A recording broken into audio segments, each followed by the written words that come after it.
Buenas, en estas fechas tan especiales quería traerles una pequeña reflexión sobre quién es Cristo y qué significa Él en nuestras vidas, qué significó su vida entre nosotros, su sacrificio y su sangre y su resurrección. Cristo no solo fue el hombre más perfecto sobre la tierra, sino que además es el mismo Dios hecho hombre, según la Biblia.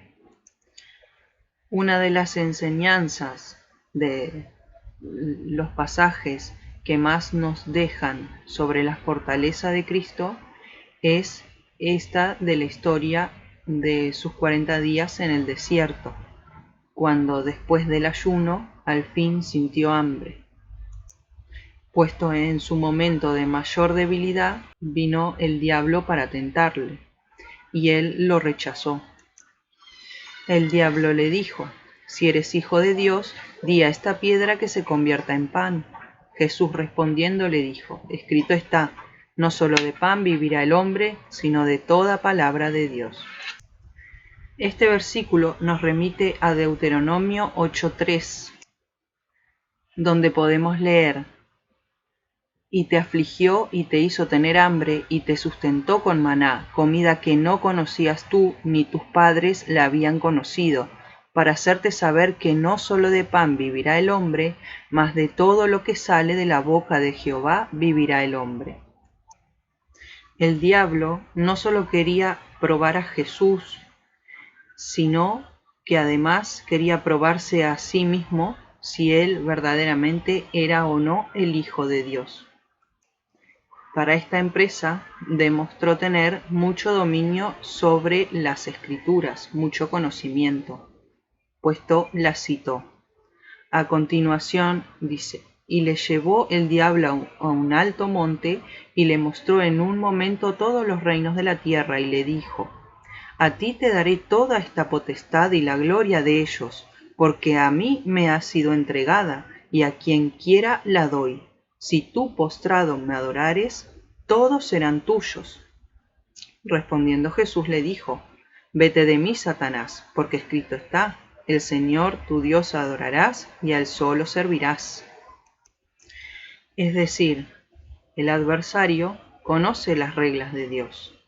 En la expresión que aquí se escucha, postrado me adorares, en realidad los que conocen la traducen, la explican como si fuera un simple doblez de rodilla. No hace falta arrodillarse en el suelo con las dos piernas, ni siquiera inclinarse mucho. Basta apenas torcer un poco la rodilla para que esto se hubiera cumplido. Claro que, como todos sabemos, Cristo resistió.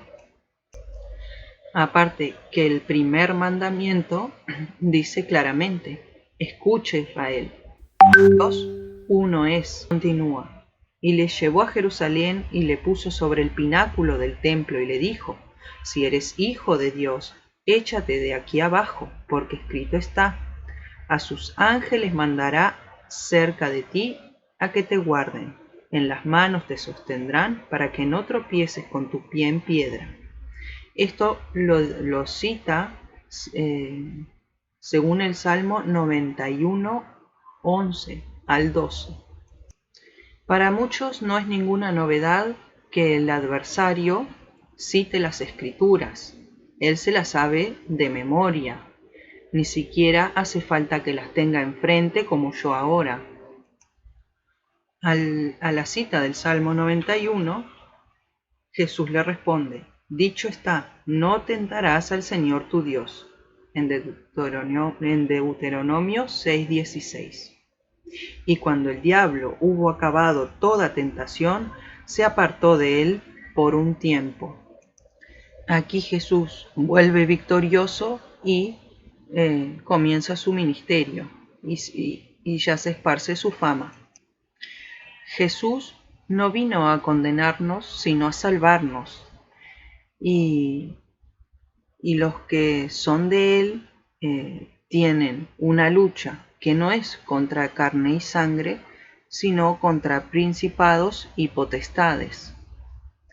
Otra de las historias que nos ayuda a entender cómo opera el mal es la de Job. Puesto Satanás se presenta ante Dios, Dios le dice, ¿has visto qué bueno que es mi siervo Job? Es decir, lo declaraba un hombre bueno Dios, y Satanás dice que él es solo bueno por todos los dones que le otorga Dios, y entonces es que comienza a afligirlo para probarle a Dios que quien tiene razón es él, que Job en realidad es un blasfemo y que solo se porta bien porque Dios es bueno con él. Como si Dios fuera capaz de equivocarse. El adversario, el acusador, quien no es capaz de advertir quiénes son realmente las personas que tiene enfrente, se cree con la capacidad de decirle a Dios que está equivocado. Esos son sus mayores pecados. Sé que para los que no entienden mucho, a lo mejor no están captando la relación, pero lo cierto que el pecado es el apartarse de Dios, el apartarse del gobierno de Dios. Es entonces cuando caemos en pecado, cuando empezamos a decidir por nosotros mismos qué es el bien y qué es el mal y dejamos de obedecer los mandamientos. Y es que uno de los propósitos de la venida de Cristo a la tierra, al mundo, de que Dios se hiciera a sí mismo hombre, fue destruir las obras del diablo. En Hechos 10:38, como Dios ungió con el Espíritu Santo y con poder a Jesús de Nazaret, y como éste anduvo haciendo bienes y sanando a todos los oprimidos por el diablo, porque Dios estaba en él. Hebreos 2:14, así que por cuanto los hijos participaron de carne y sangre, él también participó de lo mismo, para destruir por medio de la muerte al que tenía el imperio de la muerte, esto es, al diablo. Primera de Juan 3:8, el que practica el pecado es del diablo, porque el diablo peca desde el principio. Para esto aparece el Hijo de Dios, para deshacer las obras del diablo. El primer hombre cayó por no resistirse a la tentación. Desde entonces entró la muerte en el mundo.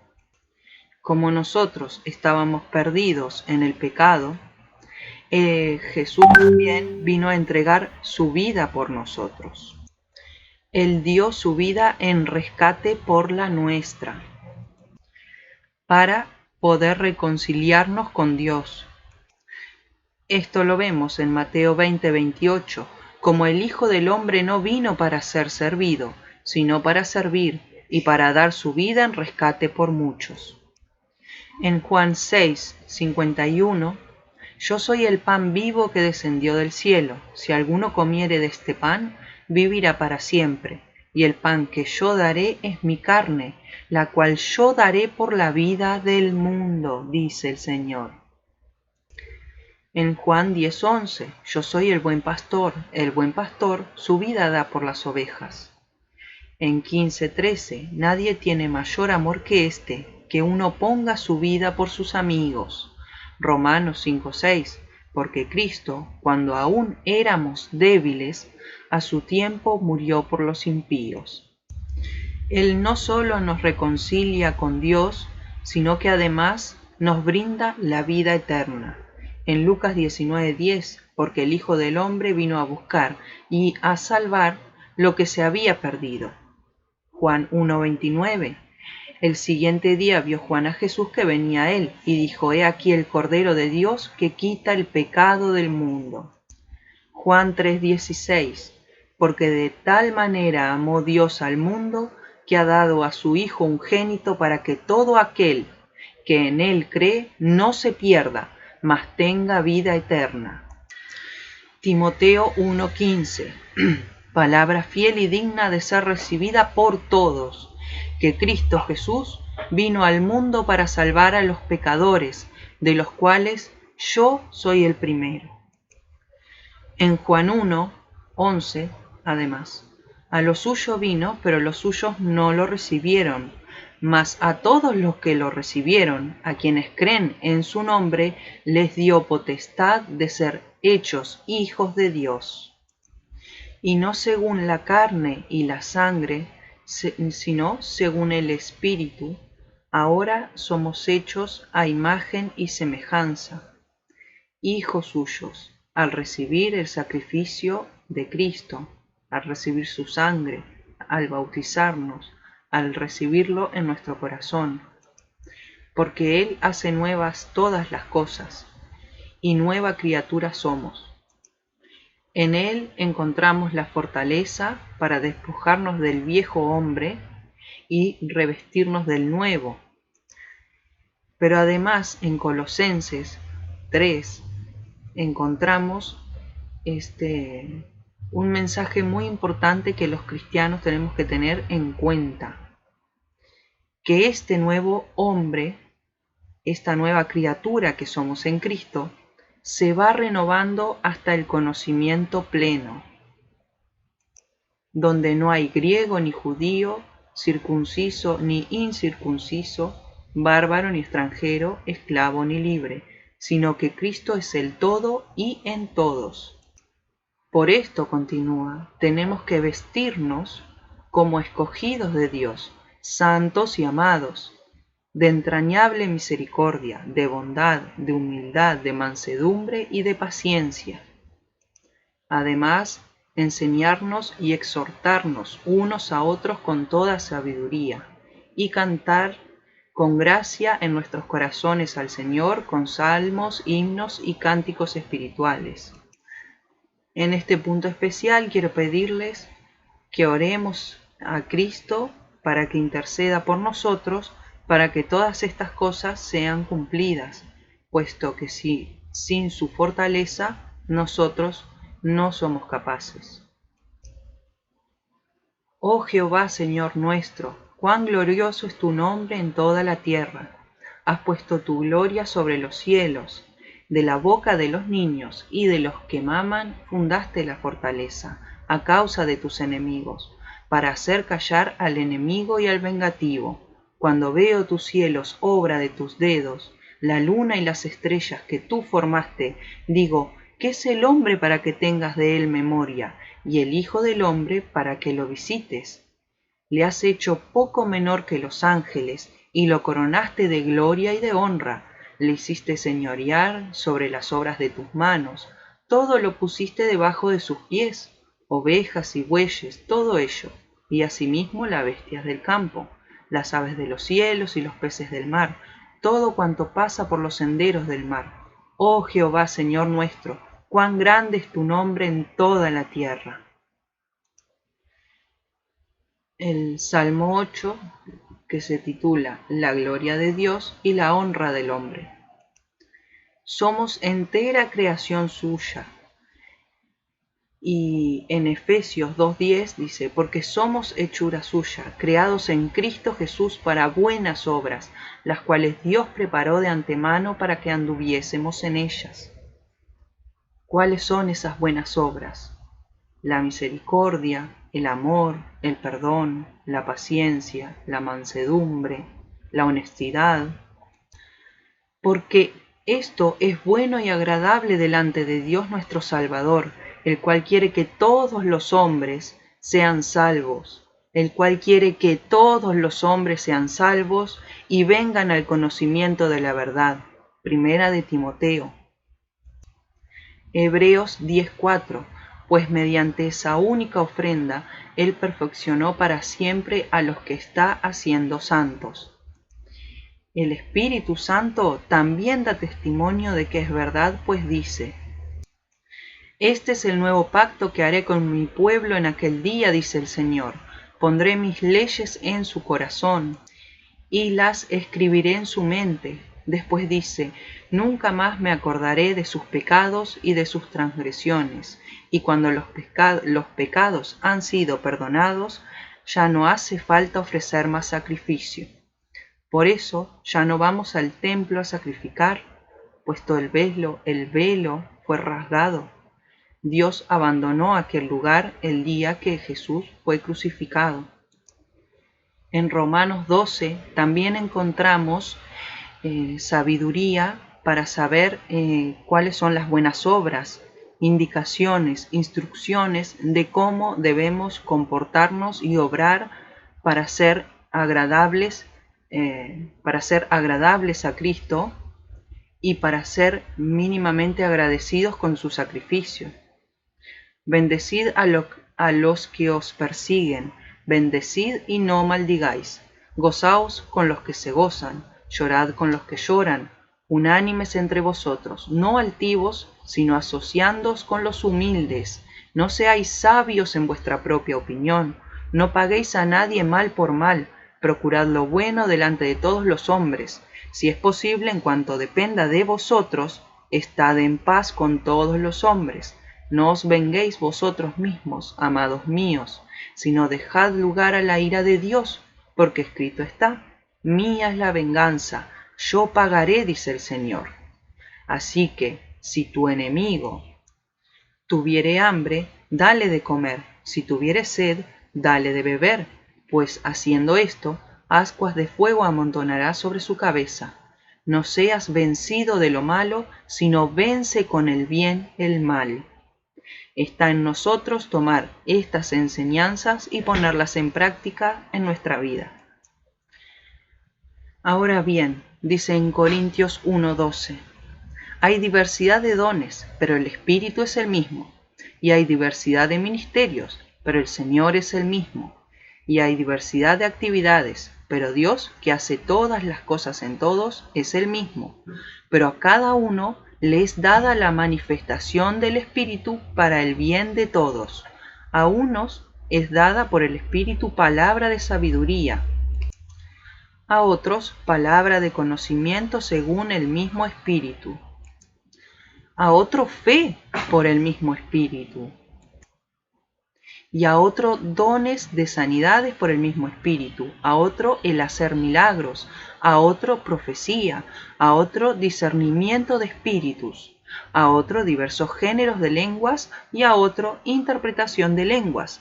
Pero todas esas cosas las hace uno mismo y el mismo Espíritu, repartiendo a cada uno en particular como Él quiere.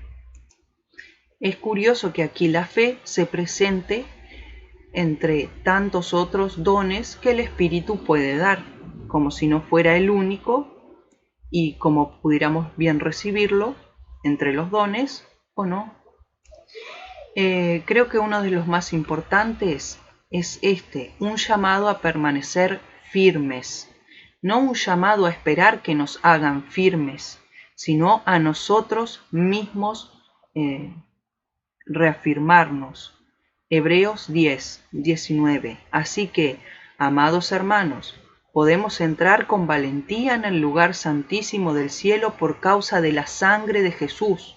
Por su muerte, Jesús abrió un nuevo camino, un camino que da vida a través de la cortina al lugar santísimo, ya que tenemos un gran sumo sacerdote que gobierna la casa de Dios. Entremos directamente a la presencia de Dios con corazón sincero y con plena confianza en Él, pues nuestra conciencia culpable ha sido rociada con la sangre de Cristo a fin de purificarnos, y nuestro cuerpo ha sido lavado con agua pura. Mantengámonos firmes sin titubear en la esperanza que afirmamos, porque se puede confiar en que Dios cumplirá su promesa. Pensemos en maneras de motivarnos unos a otros. Pensémoslas nosotros. No esperemos nada. Pensemos en maneras de motivarnos unos a otros a realizar actos de amor y buenas acciones. Y no dejemos de congregarnos como lo hacen algunos, sino animémonos unos a otros, sobre todo ahora que el día de su regreso está cerca. Por eso quería recordarles el poder de la sangre de Cristo, cómo Él tiene el poder, la sangre de Cristo tiene el poder de limpiar todos los pecados. Lo que Dios ha limpiado, que nadie lo llame inmundo. Y recuerden que no tenemos lucha contra carne y sangre. Eso es algo que tienen que tener muy presente. Y que el adversario está en todos lados y nunca sabemos cuándo aparecerá para tentarnos. Al mismo Cristo no lo tentó solo una vez. En Corintios 2 se nos advierte, el apóstol nos advierte, pero lo que hago lo seguiré haciendo con el fin de quitar la ocasión de los que la desean para ser hallados semejantes a nosotros en aquello en que se glorían, porque estos son falsos apóstoles, obreros fraudulentos que se disfrazan de apóstoles de Cristo. Y esto no es sorprendente, porque el mismo Satanás se disfraza de ángel de luz. Así que no es extraño si también sus ministros se disfrazan de ministros de justicia, cuyo fin será conforme a sus obras. Cristo vino a darnos su sangre y su palabra. Por eso conservarla es tan importante. Mismo en Gálatas 1:8 dice: mas si aún nosotros o un ángel del cielo os anunciare otro evangelio diferente del que os hemos anunciado, sea anatema. Como antes hemos dicho, también ahora lo repito, si alguno os predicare diferente evangelio del que habéis recibido, sea anatema. Pues busco ahora el favor de los hombres o el de Dios, o trato de agradar a los hombres, pues si todavía agradara a los hombres, no sería siervo de Cristo. Ciertamente Jesús sufrió y padeció mucho por causa de nosotros, porque así como el ángel cayó, nosotros caímos también. Y para rescatarnos a nosotros, sus ovejas perdidas, cargó con todas nuestras culpas. Pero aún en toda su aflicción, seguía diciendo: hágase tu voluntad. Estando en la cruz dijo: Elí, Elí, lama sabactani. Es el inicio del Salmo 22. Un grito de angustia y un canto de alabanza. Salmo de David. Dios mío, ¿por qué me has desamparado? ¿Por qué estás tan lejos de mi salvación y de las palabras de mi clamor? Dios mío, clamo de día y no respondes, y de noche y no hay para mí reposo. Pero tú eres santo, tú que habitas entre las alabanzas de Israel. En ti esperaron nuestros padres, esperaron y tú los libraste. Clamaron a ti y fueron librados, confiaron en ti y no fueron avergonzados. Mas yo soy gusano y no hombre, oprobio de los hombres y despreciado del pueblo. Todos los que me ven me escarnecen, estiran la boca, menean la cabeza diciendo: se encomendó a Jehová, líbrele él, sálvele, puesto que en él se complacía. Pero tú eres el que me sacó del vientre, el que me hizo estar confiado desde que estaba en los pechos de mi madre. Sobre ti fui echado desde antes de nacer, desde el vientre de mi madre, tú eres mi Dios. No te alejes de mí, porque la angustia está cerca, porque no hay quien ayude. Me han rodeado muchos toros, fuertes toros de Basán me han cercado, abrieron su boca como león rapaz y rugiente. He sido derramado como aguas, y todos mis huesos se descoyuntaron. Mi corazón fue como cera, derritiéndose en medio de mis entrañas. Como un tiesto se secó mi vigor y mi lengua se pegó a mi paladar. Y me has puesto en el polvo de la muerte, porque perros me han rodeado, me ha cercado cuadrilla de malignos. Horadaron mis manos y mis pies, contar puedo todos mis huesos. Entre tanto, ellos me miran y me observan. Repartieron entre sí mis vestidos, y sobre mi ropa echaron suertes. Mas tú, Jehová, no te alejes, fortaleza mía, apresúrate a socorrerme. Libra de la espada mi alma, del poder del perro mi vida. Sálvame de la boca del león y líbrame de los cuernos de los búfalos. Anunciaré tu nombre a mis hermanos, En medio de la congregación te alabaré. Los que teméis a Jehová, alabadle. Glorificadle, descendencia toda de Jacob, y temedle vosotros, descendencia toda de Israel. Porque no menospreció ni abominó la aflicción del afligido, ni de él escondió su rostro, sino que cuando clamó a él, le oyó. De ti será mi alabanza en la gran congregación, mis votos pagaré delante de los que le temen. Comerán los humildes y serán saciados, alabarán a Jehová los que le buscan, vivirá vuestro corazón para siempre. Se acordarán y se volverán a Jehová todos los confines de la tierra, y todas las familias de las naciones adorarán delante de ti. Porque de Jehová es el reino, y él regirá las naciones. Comerán y adorarán todos los poderosos de la tierra. Se postrarán delante de él todos los que descienden al polvo, aun el que no puede conservar la vida su propia alma. La posteridad le servirá. Esto será contado de Jehová hasta la postrera generación. Vendrán y anunciarán su justicia. A pueblo no nacido aún, anunciarán que él hizo esto. Ciertamente es un grito de angustia y dolor por lo que ocasiona el mundo. Todos los dolores de Cristo fueron provocados por los pecados del mundo, por los nuestros, por el mío. Pero si ciertamente fue tentado en el desierto y no falló, aquí mucho menos, puesto si bien aquí el grito es de angustia por el dolor del mundo, termina con una alabanza y el anuncio del Evangelio. Quería recordarles algunas de las cosas que Cristo hizo por nosotros, qué significó que se hiciera hombre y que padeciera en la cruz, qué significó el grito que dijo antes de expirar, qué significamos nosotros para Él, qué significó su sangre. Y por último, para despedirme, recordarles que, como dice la palabra, nosotros somos la luz del mundo, la sal. Es nuestro deber velar por nuestros hermanos. Es nuestro deber velar porque nadie los pierda, por orar por ellos para que sean fuertes y puedan resistir toda tentación, porque ciertamente el adversario acecha, pero más cierto es que el reino de los cielos se ha acercado.